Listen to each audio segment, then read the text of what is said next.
자, 안녕하세요.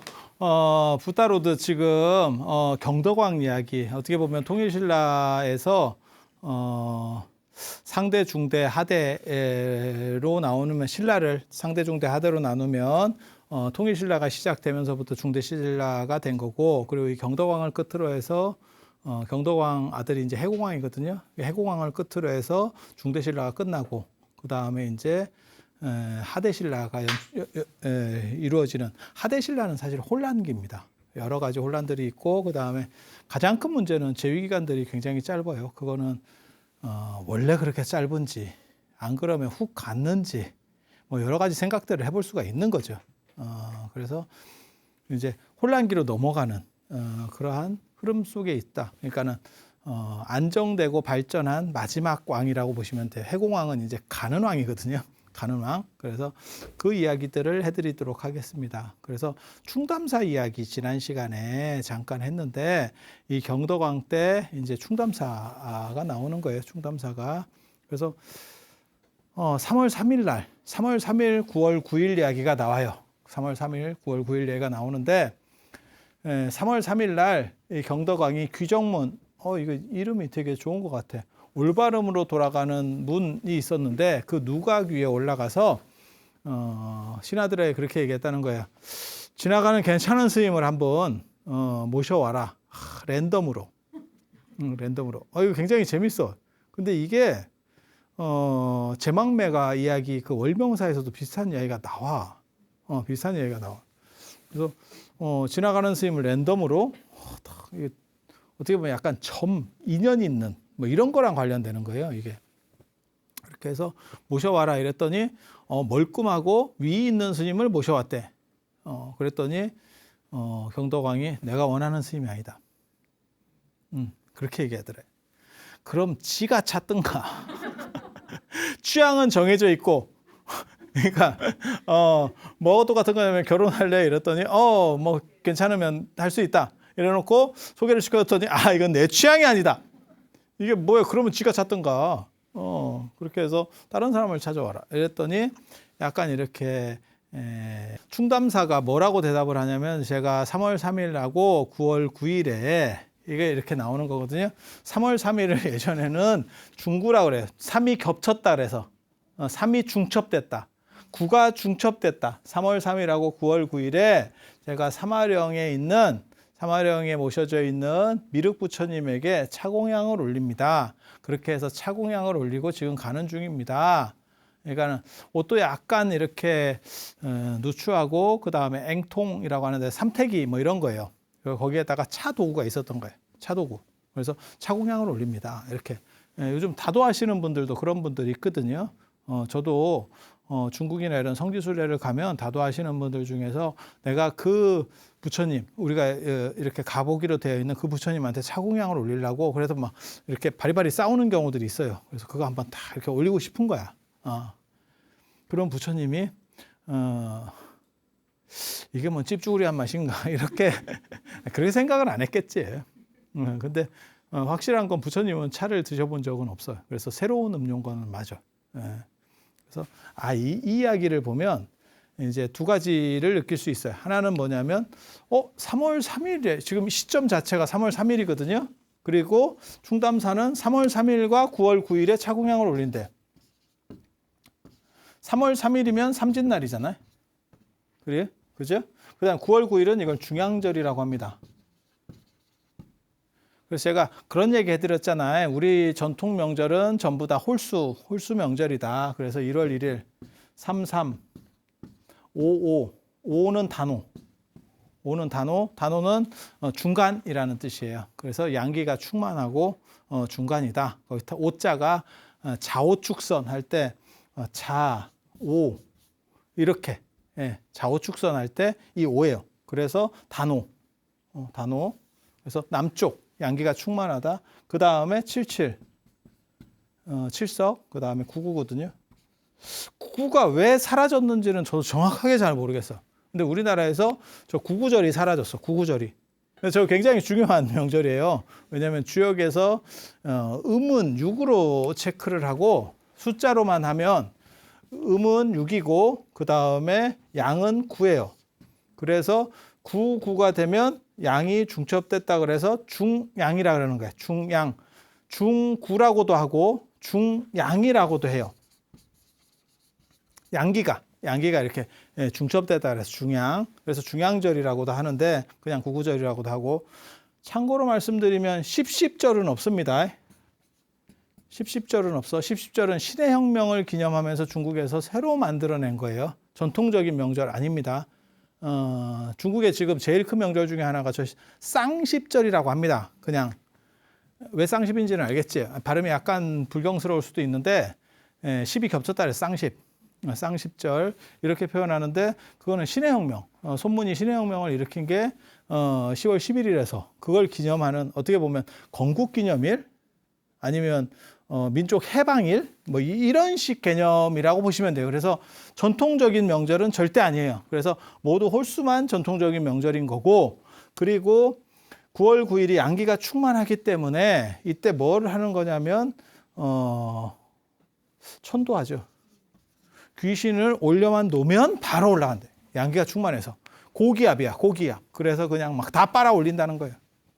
그래서 지금도 일부 절에서는 9월 9일 날 잘 모르는 분들 천도제를 지내죠. 그러니까 백중 때 지내는 거는 불교하고 관련된 그건 우람분절이라고 하는 인도에서부터 시작된 한거 해제 때 그 깨달은 사람들이 많아서 그 깨달음의 에너지로 문제 있는 분들을 천도시켜서 올리겠다라고 하는 개념인 거고, 9월 9일 중양절은 이거는 동아시아 전통에서 양기가 워낙 그때 충만하니까 그냥 놓기만 하면, 왜 그런 거 있잖아요. 정초에 바람 잘 불 때 연 그냥 올리기만 하면 그냥 날아갈 때 있거든.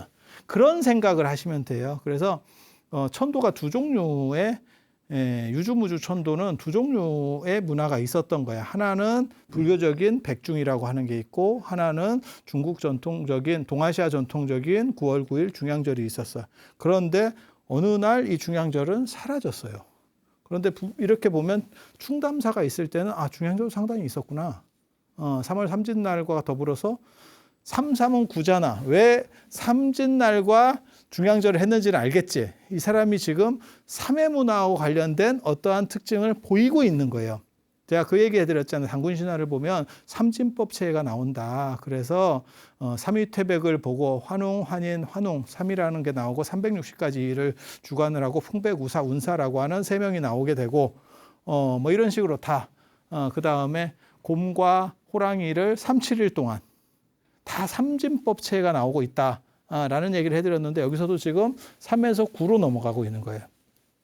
그리고 사건이 발생한 것은 삼진날 발생한 거고, 그렇게 해서 그 사마령이 지금 어딘지는 정확하게 잘 모릅니다. 지금 사마령 미륵불로 추정하는 게 지금 경주박물관에 가면 요 PD님이 여기다 넣어주실 거예요. 경주 국립박물관에 가보면 거의 메인 유물 중에 하나가, 불교 쪽 메인 유물 중에 하나가 그 사마령 미륵불이라고 되어 있습니다. 그래서 삼존불이 있는데 진짜 애기같이 포동포동하게 생겼어. 그래서 유홍준 선생님이나 이런 분들이 뭐라고 얘기하냐면 저 미륵부처님이 이렇게 앉아 있는데, 미륵부처님이 앉아 있는 상들이 많거든요. 의자에 앉아 있는 상. 그런 것들도 제가 왜 앉아 있는지, 미륵이 왜 앉아 있는지, 다리를 왜 꼬고 있는지 뭐 이런 것들도 사실 내가 밝혔어. 내가 그런 거를 또 이제 얘기를 해줬는데, 아무튼 뭐 그 얘기를 할 거는 아니고, 저는 미술사 하는 사람이니까 이제 그런 얘기, 그러니까 어디서 연원이 돼서 나왔는지를 얘기를 하는 건데, 근데 그 얘기를 지금 할 거는 아니고, 그렇게 의자에 앉아 있는 상으로 나오거든요. 근데 굉장히 복스럽게 생겼습니다. 크기는 아마 한 이 정도 될 걸. 내 키보다 작지 싶은데 의자에 앉아 있으니까. 그래서 이렇게 보면 너무 복스럽게 생겨가지고 자꾸 사람들이 이렇게 슬쩍슬쩍 발을 만지고 무릎을 만지고 이렇게, 그래서 때가 껴 있어요, 부처님이. 되게 이렇게 느낌상 만지고 싶은, 우리도 그런 거 있잖아. 어린애기도 이렇게 보면 이렇게 하다가 엘리베이터나 이런 데서 애를 딱 보면 이렇게 한번 이렇게 쓰다듬어 보고 싶은 그런 애가 있고, 씩씩한데 이렇게 자식 괜찮아. 앞으로 인생이 험난할 거다. 뭐 이런 애도 있고 약간 다르잖아. 근데 그런 느낌을 줘요. 그러니까 부처님인데 이렇게 친근하고 약간 귀여운 느낌? 서산 마의 삼존불도 약간 비슷한데 서산 마의 삼존불보다 제가 보기에는 이쪽이 약간 더 귀엽습니다. 약간 애기 같아요. 그래서 그 부처님을 사마령 미륵불이다라고 하는 게 가장 많이 나오는 이야기고, 그런데 이제 경주 쪽과 관련해서 윤경열 선생이라는 분이 있어요. 결의의 땅 뭐 책도 쓰고 뭐 이렇게 했었던 그분이 돌아가신 지 꽤 됐는데, 그분이 이제 책에다가 약을 팔 때 뭐라고 했냐면, 그런 조그만 부처님이 아닐 거다. 그래도 3월 3일, 9월 9일 날 차를 올리고 하려면 뭔가 덩치가 커야 될 거 아니냐. 그리고 사마령이래잖아. 령. 어떤 제잖아. 고개잖아. 고개. 그렇게 해서 남산을 이렇게 찾았더니 이런 고개에 큰 연화자대가 하나 있어. 연화자대가 지금도 있어요. 굉장히 큽니다. 상당히 큽니다. 상당히. 뭐 이 정도까지는 아니고 한 저 정도는 되겠다. 저 정도보다는 더 클 거예요. 저 얘기는 뭐냐면 큰 서 있는 부처님이 계셨을 거라는 뜻이에요. 그냥 전체적인 추정으로 봤을 때. 그래서 그 정도 부처님이 아니겠느냐라고 해서 거기를 사마령으로 추정하는 경우가 있고, 이 삼존불, 미륵 삼존불을 가지고 사마령으로 경주박물관에 모셔져 있는 그 부분들을 사마령 미륵불로 보는 경우가 있고, 두 가지가 있어요. 두 가지가. 아무튼 어느 게 맞는지는 뭐 정확하게 알 수는 없고 정답을 낼 수는 없어요. 이유는 뭐 근거가 있어야지. 그냥 주장들만 있는 거지 뭐 뚜렷하게 한 방이 없어. 한 방이. 그러다 보니까 그냥 그런가 저런가 하고 있는 거예요. 그렇게 해서 거기에 차를 올린대. 차공양을 올린대. 그러니까 이분은 지금 충담사는 차와 관련된 무언가 영향을 받고 있는 사람이에요. 제가 얘기했잖아요. 한국 사람들은 물이 좋기 때문에 우리는 산이 많고, 그러니까는 계속해서 나무들이 물을 먹었다가 뿜어내니까, 계곡에서 물이 어느 정도 안 끝이고, 계속 그게 이제 깨끗한 물이 도는 거고. 그래서 차에 대한 필연성이 없는데, 중국 문화가 들어오면서 중국 당나라에 가서 이제 약간 혀꼬부라진 사람들이 유학 갔다 오면서, 이제, 이게 차야. 이러면서 하는 문화가 나타나는 거거든요. 그래서 우리는 차의 필연성이 그렇게 뚜렷하지 않아. 그런데 중국은 무조건 물이 안 좋으니까 차를 마셔야 됐고, 그걸 갔다 온 사람들이 이제 이렇게 고급 문화로다가 만든 거죠. 그러니까 부처님께 고급적인 거니까 차공양을 올리고 있는 거고, 오늘날까지도 그 유풍이 남아서 지금 예불할 때 다계라고 하는 걸 하는 거고, 아금청정수 변희감로다, 봉원삼보전 뭐 이렇게 해서 하는 거고, 아니면 금장감로다 이렇게 해서 지금 내가 차를 올립니다 라고 하는 차에 대한 유풍들이 남아있는 거. 그러니까 저 때도 그렇게 했었는 것 같다. 그러니까 고급이니까 내가 의미 있는 날에 차공양을 한번 올려야겠다. 뭐 그건 생각해 볼 수 있는 거죠. 그러다가 경덕왕 눈에 띄어서 이제 얘기를 하는 거야. 그러면서 저한테도 그럼 차를 한 잔 주실 수 없습니까? 탁 이렇게 그랬더니 차를 이렇게 탁 우려줬는데 일반 차하고 다르대. 일반 차하고 다르대. 이게 뭔가 싶지? 일반 차하고 뭐가 다를까? 왜 달랐을까? 그런 생각 안 해봤어요? 임금이 입이 굉장히 고급일 거라는 생각 안 들어요? 그런데 왜 일반 차하고 다를까? 너무 싼 거였나? 이런 생각이 들지. 그러면 임금 입장에서는 어렸을 때부터 계속 비싼 것만 먹다가 싼 걸 먹고, 이게 그러니까 뭐하고 똑같은 거냐면 계속 미쉐린 셰프들이 계속 해오던 음식만 먹던 사람이 갑자기 신라면을 먹었더니 이거 굉장히 새로운데요? 이런 반응일 수도 있어. 이게. 근데 이제 충담사가 차를 올릴 정도면 뭔가 차에 좀 일가견이 있다. 지금 그 얘기예요. 앵통에 차 도구를 넣고 다닌다. 그러니까 차에 대해서 뭔가 좀 초이 스님 같이 뭔가 좀 이렇게 관점이 있는 분이다. 지금 스토리는 그렇게 가는 거야. 그렇게 해서 딱 차를 줬더니 그리고 대화를 했더니 범상치가 않대. 그래서 당신이 혹시 그 창기 파랑가를 지은 그 스님이 아니요? 그게 유행가였었는가 봐. 주술적 유행가. 기파랑이라고 하는 화랑에 대해서 그거를 이렇게 뭐라 할까, 그 양반을 찬양하는 노래를 지어준 거예요. 창기파랑가. 근데 뭐 별로 중요하지 않아서 갖고 오진 않았는데, 그랬더니 내가 그런 사람입니다. 그게 납니다. 이랬다는 거잖아. 나도 그런 거 잘하는데. 전혀 겸손하지 않고 겸손과 거리가 멀고 그게 납니다. 이렇게 그랬더니 그러면 나를 위해서 노래를 하나 지어줄 수 있겠어요? 그러니까 향가의 주술성이에요. 향가의 주술성. 지금 그 얘기가 계속 반복돼서 나오는 거예요. 전 시간에도 그 얘기가 좀 했고 그 전 시간에도 그 얘기를 했고 향가의 주술성. 그리고 이러한 향가의 주술성은 사천왕사에 살았던 월명사의 제망매가 뭐 이런 거 다 들어보셨을 거예요. 그런 데서도 똑같이 주술성들이 나옵니다. 그래서 그렇게 해서 지은 게 안민가래. 백성을 편안하게 하는 노래. 그러니까 충담사가 멋있어. 깨끗하지 않고 약간 모양은 좀 빠지는데 약간 카리스마가 있고 그리고 자유인 같은데 왕이 요청을 하니까 아부를 해. 이게 안민가가 딱 그런 거거든요.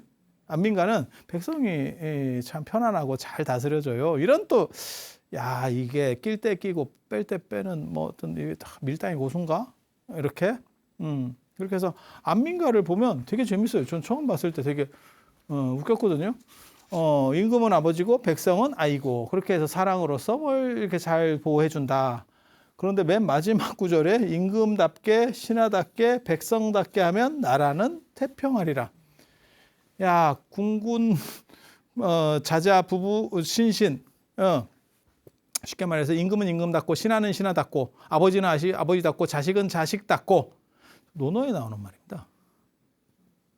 그러니까 지금 저 충감사라고 하는 양반은 스님인 동시에 그리고 미륵불에게 저 차공향을 올린다는 이야기로 봐서 법상종 계열의 그러니까는 현장 스님 계열의 자은종, 법상종 계열의 스님이었을 걸로 추정해 볼 수 있어요. 답이 있는 건 아니고 그냥 추정해 볼 수 있어. 왜냐하면 법상종, 자은종이 미륵부처님을 본존으로 모시기 때문에.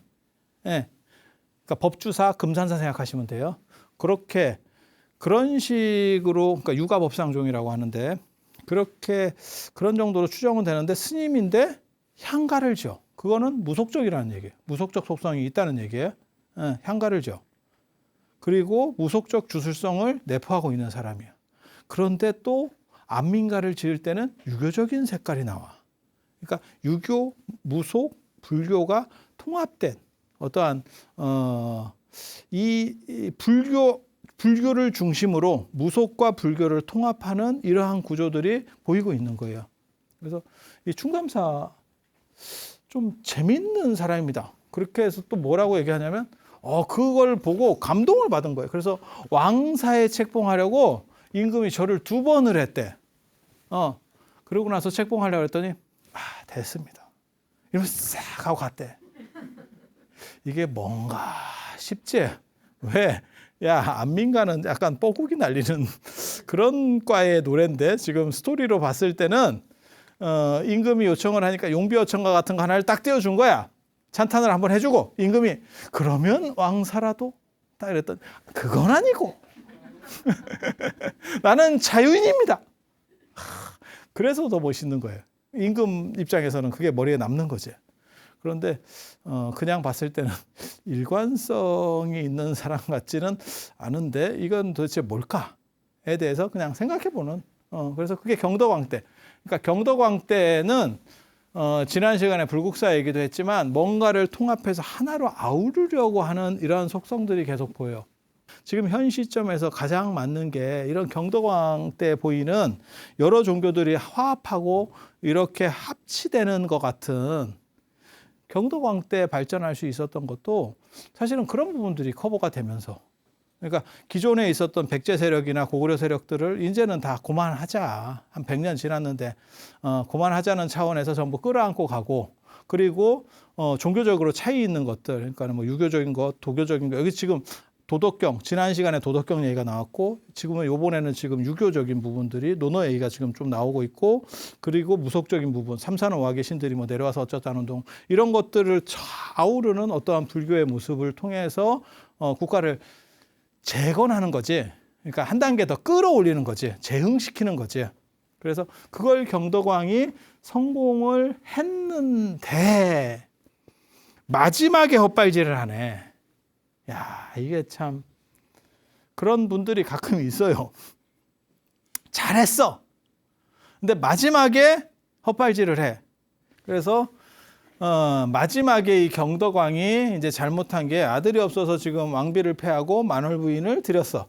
그렇게 해서 태어난 게 해공왕이에요. 그런데 그 사연에 뭐가 나오냐면 지난번에도 잠깐 얘기해 줬었던 표훈대덕 이야기가 나옵니다. 의상의 10대 제자 중에 한 명입니다. 그리고 저 금강산에 가면 4대 사찰이 있는데 유점사, 그 다음에 이제 장안사, 신계사, 표훈사, 표훈과 관련된 이 표훈사가 있을 정도로 표훈이 대단한 사람이에요.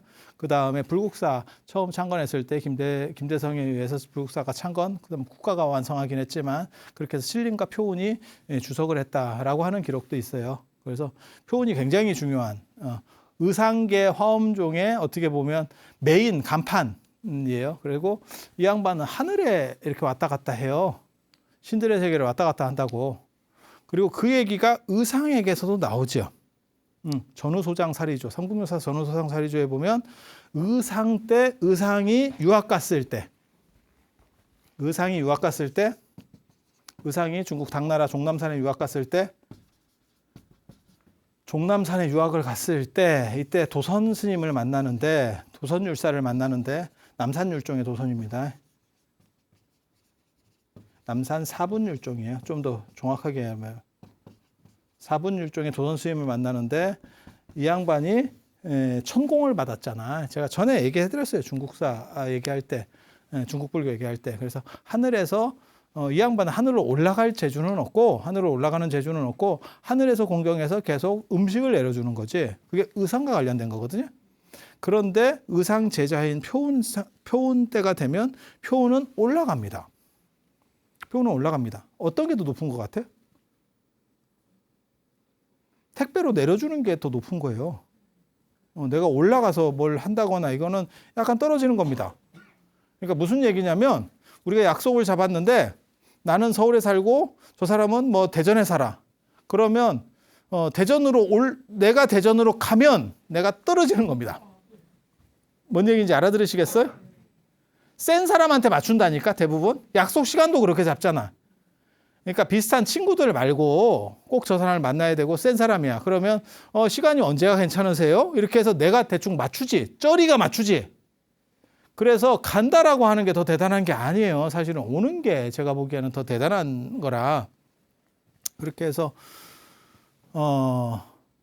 진평왕 때 보면 천사가 내려오지. 하늘에 있는 사자. 어떻게 보면 날개 달린 천사는 아니고요.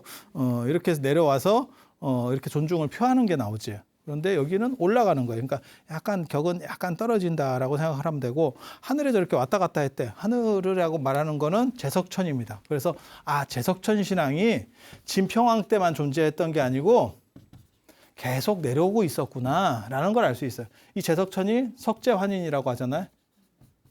나중에 삼국유사에 보면 환인과 결합돼서 제석이 곧 환인으로 인식되는 이렇게. 그러니까 그거는 전통적인 무교적인 부분하고 불교가 습합된 그런 내용이에요. 그래서 제석천 신앙이 신라 하대까지 계속 내려오는구나라는 걸 알 수 있는데 이때는 올라가게 되는 거고 그리고 올라가서 경덕왕이 뭐라고 표현하게 얘기하냐면 내가 아들이 없는데 자식이 없는데 이러니까 이제 물어보는 거죠. 그랬더니 내 문제를 좀 얘기해 주세요. 그랬더니 제석천이 뭐라고 얘기하냐면 임금에게는 딸은 있다. 아들은 없지만 딸은 있다. 그렇게 해서 그 얘기를 또 표훈이 내려와서 왕에게 하니까 이게 되게 재밌어. 무슨 큰 스님이 인간 파발마야. 매일이야, 매일. 이중에 갔다가 임금님이 아들 있냐고 물어보라는데요. 그랬더니 딸만 있어요. 그랬더니 왔더니 딸만 있다는데요. 그랬더니 아들로 바꿔주면 안 되냐고 한번 물어봐 주세요. 그러니까 다 같이 가서 아들로 바꿔주면 안 되냐는데요. 이러니까 제석천이 뭐라고 얘기했냐면 천재가 뭐라고 얘기했냐면 아들로 바꾸는 게 가능성은 있는데 가능한데 그렇게 되면 나라가 기운다라고 얘기를 하는 거예요. 그런데도 와서 그 얘기를 해줬더니 나라가 기울든 말든 아들이었으면 좋겠어요. 여기서 우리는 남아선호인가? 자장율사 때도 그런 남아선호를 약간 봤었거든요.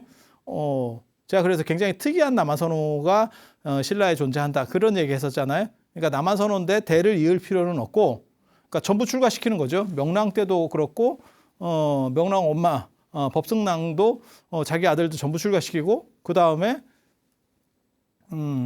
자장도, 자장 아버지 소판 무림이 아들을 낳으면 내가 출가시키겠습니다. 라고 했다는 걸 봐서 아들은 선호하는데, 그 위에 딸도 있었잖아. 그러니까 딸이 있고 아들이 나오는데 딸만 있으니까 아들 어떻게 좀 안 될까? 이러는데 부처님한테 뭔 딜을 하냐면 관세음보살한테 딜을 했지. 정확하게는 천부관음이니까 아들을 낳으면 출가시키겠습니다.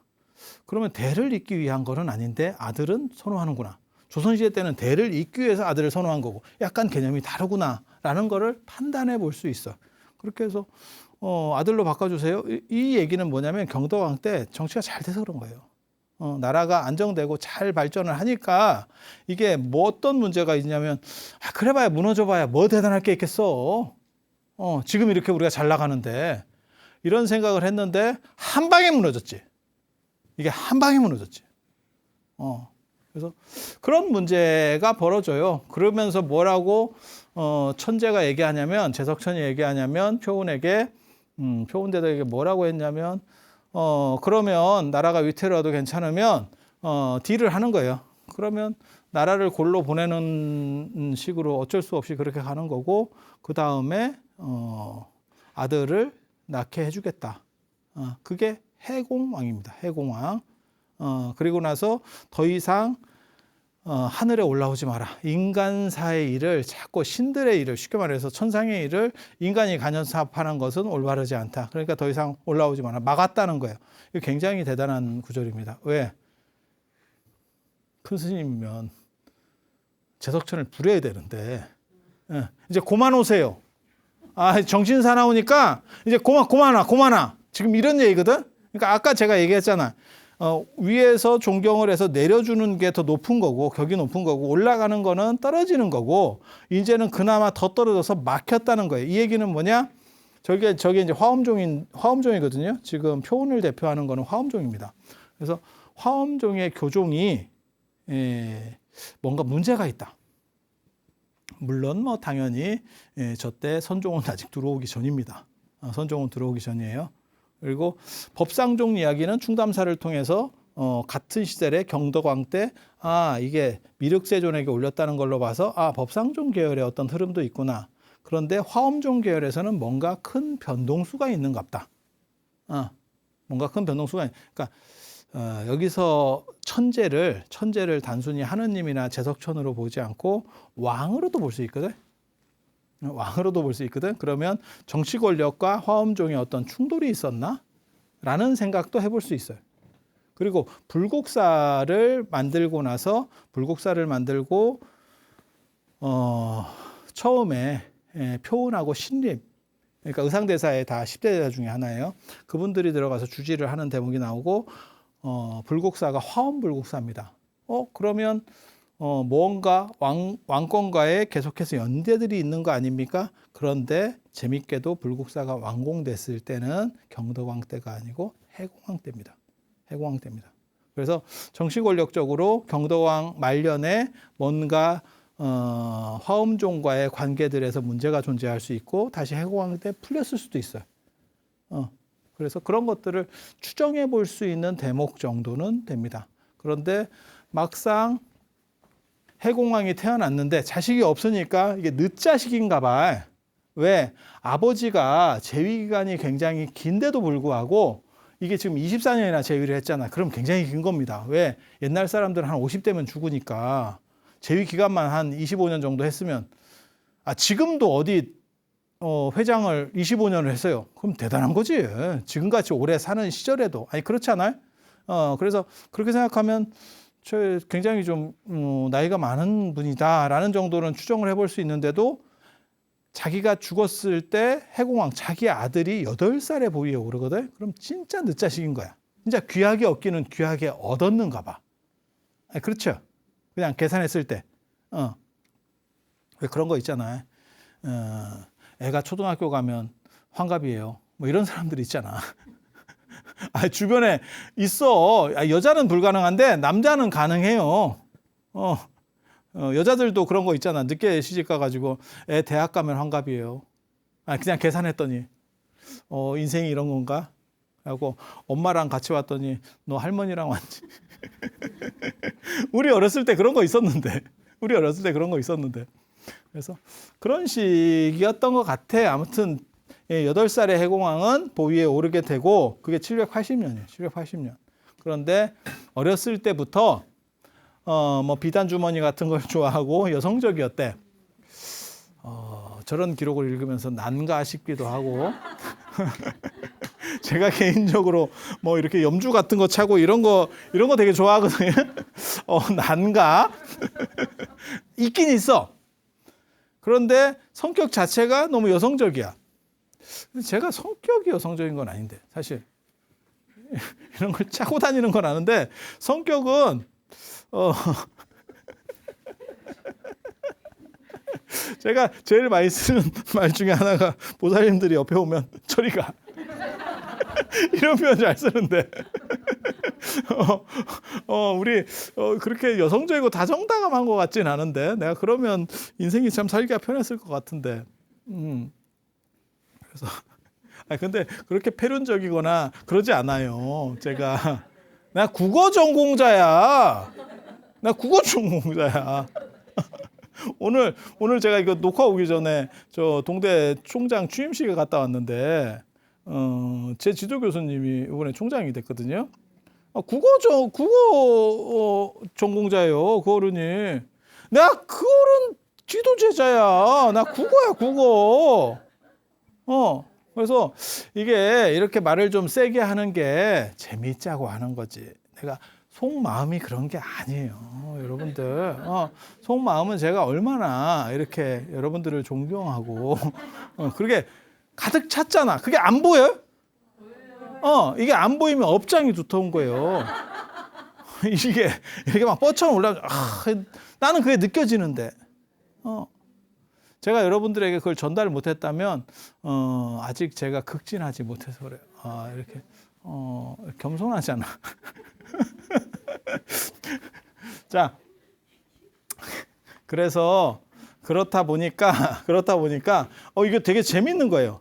해공왕이 재위기간이 16년이야. 재위기간이 짧지도 않아. 16년이면 어렸을 때 했어도 지금 20살 넘는 거예요. 그러면 뭔가를 했어야 되는데 아마도 그냥 어렸을 때 그냥 오냐오냐 하고 살다가 그냥 그렇게 해서 에라 나는 이런 식으로 간다 이랬던 것 같아. 느낌상. 그냥 뭐 편하게 인생 뭐 있어 뭘 바꾸긴 뭘 바꿔 대충 이렇게 사는 거지 이러면서 갔는가 봐. 그러다가 이찬 김지정의 난 해공왕이 하도 이렇게 어찔비찔하고 그러니까 이제 반란들이 좀씩 일어나기 시작하고 이러니까 이찬 김지정이 먼저 선수를 쳐서 왕을 잡아버린 거지. 왕을 잡은 거지. 그렇게 해서 저거는 친위 쿠데타라니까. 어떻게 보면 내가 왕을 잡고 동탁 생각하시면 돼요.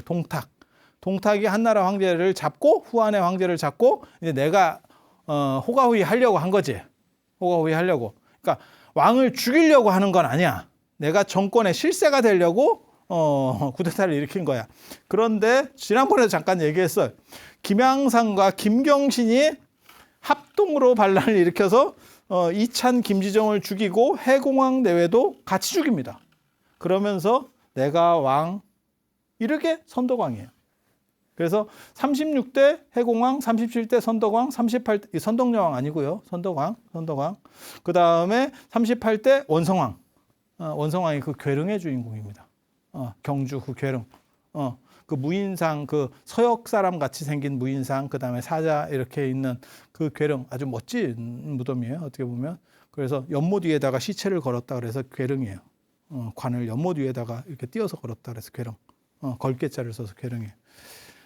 그래서 어떻게 보면 이때까지로 해서 태종 무열왕 김춘추계가 끝나고 해공왕까지로 해서 끝나고 그 다음에 저 위로 올라가는 내물왕계, 이게 뭔가 싶은 내물왕계가 다시 왕이 되면서 신라 하대가 열리는 그런 상황들이 펼쳐집니다. 그래서 표온대덕 이후로 더 이상의 성인은 나지 않았다 라는 얘기가 나옵니다. 그리고 이 성인과 관련해서 누구누구가 성인인가 이런 생각이 들잖아. 그게 바로 동경 흥룡사 금당 십성조예요. 여기서 동경이라고 나오는 걸 보면 이게 고려시대 때 기록이구나 라는 걸 알 수 있어. 저기에 보면 10명의 대단한 사람들이라는 불교에 어떻게 보면 어벤져스를 꼽아놨어.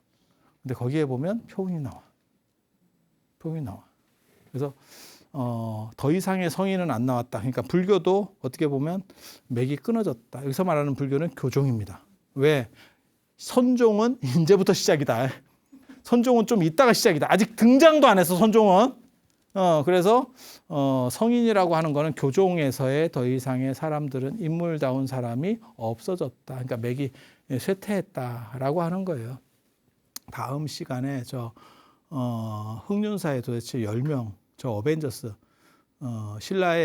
신라 불교를 대표하는 어벤져스들은 누군가에 대해서 한 번 정도 짚어드릴 수 있도록 그렇게 하겠습니다. 자, 오늘 들어주셔서 감사합니다.